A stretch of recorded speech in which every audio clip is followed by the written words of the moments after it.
Mr. Peter Kern at Blair Academy. He's the Dean of Admissions, Assistant Head of the School for Enrollment and Communications, former Dean of Student Life. Yep. In not only in Blair, but in other schools as well. Before I go on any further, I think Peter can explain or introduce what you do and your background. I went to a boarding school as a day student at a boarding school, Milton Academy in the Boston area. Then I went on to college at Bowdoin College, taught for a few years in the DC area. Then I actually taught for a year on an Indian reservation in Arizona at a public school, and then to grad school at Harvard. Then went overseas and worked with international students as a grade level dean, and then moved to Colorado where I was a dean of students at a boarding school, and then to Blair. But at Blair currently, and I think that's more to the crux of your question, Jeannie, all boarding school educators, we wear a lot of different hats, and I think that's part of the joys of working in a boarding school. Not just the age group of the students that we're working with, but also the multitude of hats and the way that we can interact with them.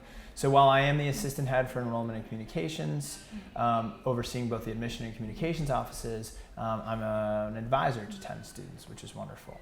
I do duty in the evenings and on weekends. I live on campus with my family and my 8-year-old twins, and I jokingly but very honestly say that my kids have 460 big brothers and big sisters, because very much Blair is a family, and the community here is so critical, and it's a place where not only do I love working, but I love raising my family and my kids in this community. And this is always amazing. When I always drive up the hill to come and see you and Blair, is that there's a little sign. What does it say?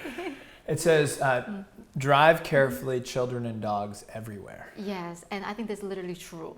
Right? Yeah, I mean, it's a great, again, I sometimes describe Blair as a sort of a quintessential 1950s American neighborhood where it's a wonderful place, to go on family bike rides and walks, and it's just a very pastoral, we're about an hour and a half from New York City, but we're very much in a gorgeous part of rural New Jersey, and as a result there's a lot of open spaces, and I think especially students from the city, whether they're from New York or Seoul or Hong Kong or wherever, they feel and love the openness and the green spaces here. And I also want to be a resource to the parents too along those lines, and be able to talk openly with them, because ultimately at Blair it's a partnership.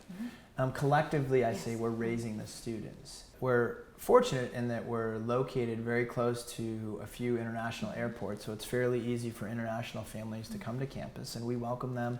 We have formal times where they can come for family weekend and other times, but then there are plenty of international families that just come when it works for their schedule. And they come to New York and they'll head out to Blair for a weekend, and it's great. So I think we want to continue to be a resource, to partner, to stay in good communication with them, even though we're halfway around the world from many of our international families. Thank you, Jeannie, for giving me the opportunity to share a little bit more about Blair, but really this whole process, and have fun with it.